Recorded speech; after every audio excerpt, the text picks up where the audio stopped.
Cyber crimes बहुत संख्या में बढ़ चुका है। पुलिस ने पिछले दिनों जब कई दूसरे मामलों में दूसरे राज्यों में जब इस तरह के कार्रवाइयां की तो उसमें इस तरह के अपराधियों की संख्या एक एक गांव में हजारों की संख्या में पाई गई। कहने को तो चौथी और पांचवी पास लगभग 7 लोगों ने ऐसे लगभग 1800 खाते बनाए हैं, बैंक खाते, और प्रत्येक खाते को 10,000 रुपए में बेचे हैं दूसरी गैंग्स को। ऐसे आधार कार्ड का इस्तेमाल करते थे जिस आधार कार्ड में समान तौर पर पैन कार्ड से जो आधार कार्ड लिंक नहीं होता था। 6 अलग अलग जिलों में काम कर चुके थे, 6 अलग अलग शहरों में कर चुके थे और सभी बड़े महानगर थे और कहीं भी पकड़े नहीं गए थे। भोपाल पुलिस ने साइबर ठगों से जुड़े एक बड़े गैंग का पर्दाफाश किया है। पुलिस जब इन आरोपियों तक पहुंची तो उनके कारनामे सुनकर खुद पुलिस वालों के होश फाख्ता हो गए। पुलिस के मुताबिक गैंग के शातिर सदस्य साइबर ठगों को बैंक के खाते बेचते थे। पकड़े गए सभी 7 आरोपी बिहार के रहने वाले हैं, जिसमें एक महिला भी शामिल है। शुरुआती जांच में पता चला है कि आरोपियों ने अब तक 1800 बैंक खाते खोलकर साइबर ठगों को बेचे हैं। आरोपी एक बैंक खाता 10,000 रुपए में बेचते थे। आरोपियों ने देश के विभिन्न शहरों में फर्जी कागजात की मदद से खाते खोलकर बेचते थे। गैंग का सरगना शशिकांत है, जिसने बिहार के कम पढ़े लिखे बेरोजगार युवाओं को इस फर्जीवाड़े के काम में लगाया था।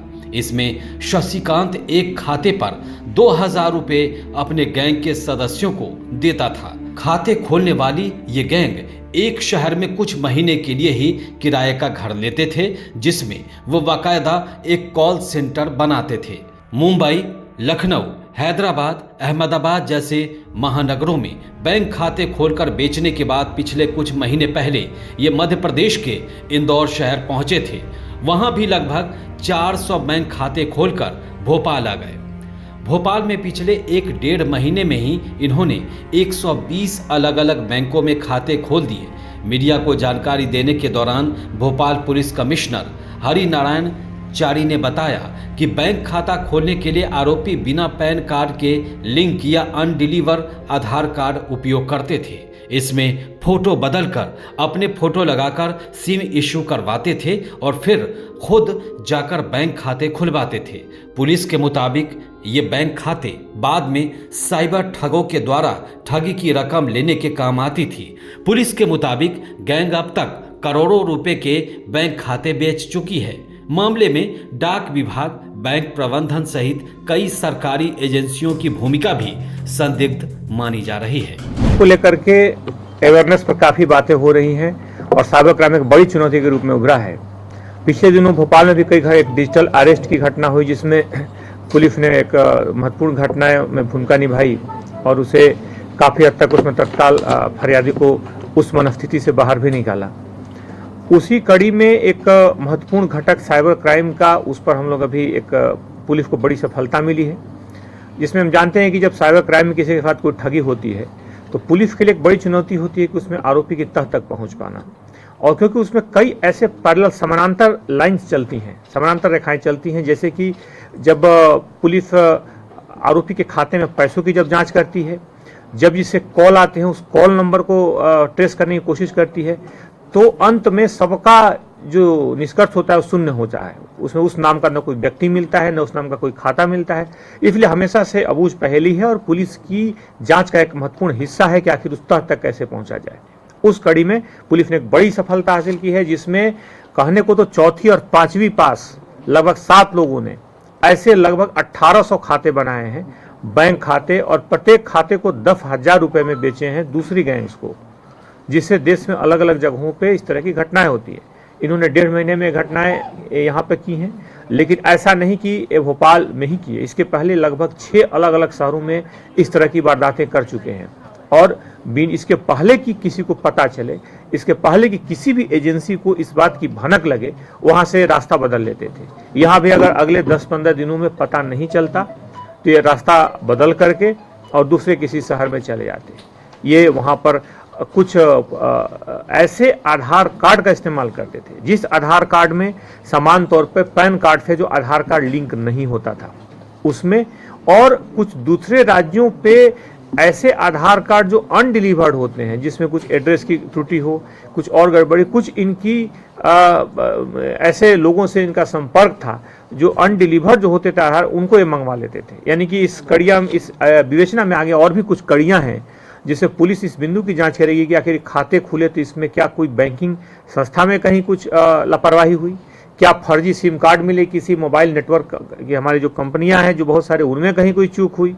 इस तरह के सारे बिंदुओं पर आने वाले समय में पुलिस इन्वेस्टिगेट करेगी, इन सारे बिंदुओं पर, क्योंकि हमारी इस सुरक्षा में एक महत्वपूर्ण सेंध इस तरह के अपराधी लगाते हैं। लेकिन इसमें खास तौर पे डीसीपी जोन 3 रियाज, वहाँ पर राकेश बघेल, शालिनी दीक्षित और अवधेश सिंह, मुख्यतः पूरी टीम ने काफ़ी बेहतर ढंग से काम किया है और इनके खास तौर पर पूरे टीम के कारण एक बड़ी सफलता मिली है, जिसमें 7 लोगों को पुलिस ने गिरफ्तार किया है। ये खास तौर पे पटना के आसपास के रहने वाले इसमें आरोपी हैं। सभी अलग अलग, जैसा हमने बताया कि लगभग 5 से 6 राज्यों में इस तरह की घटनाएं बड़ी संख्या में कर चुके हैं।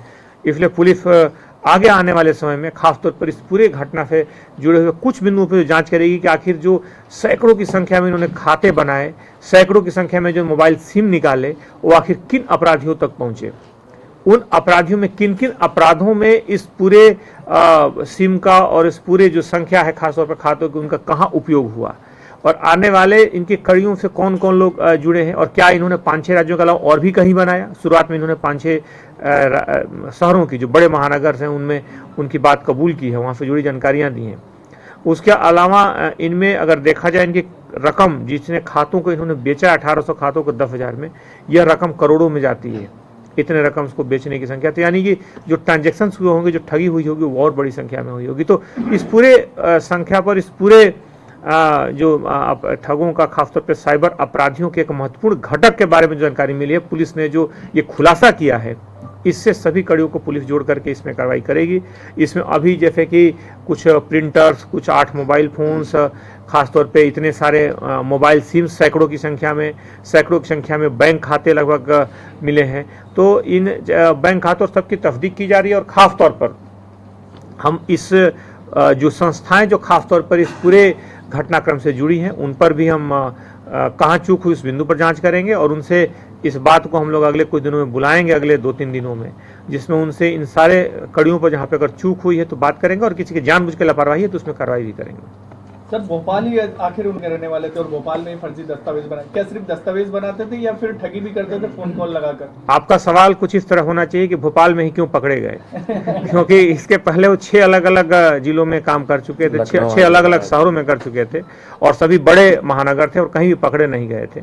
खासतौर पे यहाँ पे पकड़े गए। इसमें कुछ पुलिस को इस बात की जानकारी मिली कि कुछ एक लड़के और इसमें जो आरोपी हैं दोनों, जिनको उसमें खास तौर पे अलग अलग फोटोग्राफ उन्हीं के रहते थे और उस फोटोग्राफ में जो आधार कार्ड होता था, वो जो नंबर्स होते थे आधार कार्ड के, अलग अलग होते थे। जो सिम लेते थे तो उसमें किसी का ध्यान गया कि फोटोग्राफ तो एक ही है लेकिन सब में अलग अलग जानकारियां हैं। सिम कार्ड जो नंबर है उसमें खासतौर पर पैन कार्ड का, आधार कार्ड का, वो अलग अलग होता था। लेकिन फोटोग्राफ का इस्तेमाल इनके गैंग के जो 7 से 8 लोग थे, इन्हीं का अल्टरनेट करके इस्तेमाल होता था, क्योंकि बैंक का खाता खुलाते समय इनको व्यक्तिगत तौर पे वहां जाना होता था। नहीं, उस पैटर्न पे बिल्कुल काम नहीं करता। वो एक अलग पैटर्न है जिसमें किसी व्यक्ति को जो कि जिसकी आर्थिक स्थिति ठीक नहीं है, उसकी बुरी आर्थिक स्थिति का फायदा उठाते हुए यह कह करके कि 2 या 3 दिनों में तुम्हारे खाते से कुछ ट्रांजेक्शन होगा और इसके बदले में कुछ रुपए देकर के उसको इसका शिकार बनाना, वो एक अन्य अलग तरह की प्रक्रिया है। लेकिन इस मामले में चूंकि जानते हैं कि कई ऐसे मामले हुए जिसमें उस व्यक्ति को बाद में सजा मिली, उस व्यक्ति पे कार्रवाई हुई, तो धीरे धीरे लोगों में इस बात को लेकर के चेतना आ रही है, जागरूकता आ रही है, जिसके कारण उन चीजों में इनको शायद ज्यादा खाते न मिल पा रहे हो और इनके खातों की संख्या हजारों में रहती है, क्योंकि हम जानते हैं कि कितने फ्रिक्वेंटली इस तरह के घटना और इस तरह के अपराध होते हैं। तो उसको ध्यान रखना। इसमें लोन का इस्तेमाल, अब सबसे बड़ी चीज की इसमें खाता, चूंकि ये बैंकिंग फ्रॉड ना करके फिर है, ये सामने वाले को देते थे। अब सामने वाले को हाथ में एक हम बड़ा बम का गोला दे दें और फिर उसको तय नहीं कर सकते कि तुम इसी जगह पर फेंकोगे, वो उसका दुरुपयोग कहीं भी कर सकता है, इसलिए इसका उपयोग कहीं भी हो सकता है। पुलिस खाते खरीदने वाले लोगों की भी तलाश कर रही है। पुलिस के रडार में कई ऐसी एजेंसी भी हैं जिनकी जांच की जा रही है। आरोपियों में से पुलिस को एक समान फोटो के कई अलग अलग नाम के आधार कार्ड, पैन कार्ड मिले हैं, पुलिस हर एंगल से मामले की जांच कर रही है। भोपाल से अजय भटनागर की एक्सक्लूसिव रिपोर्ट।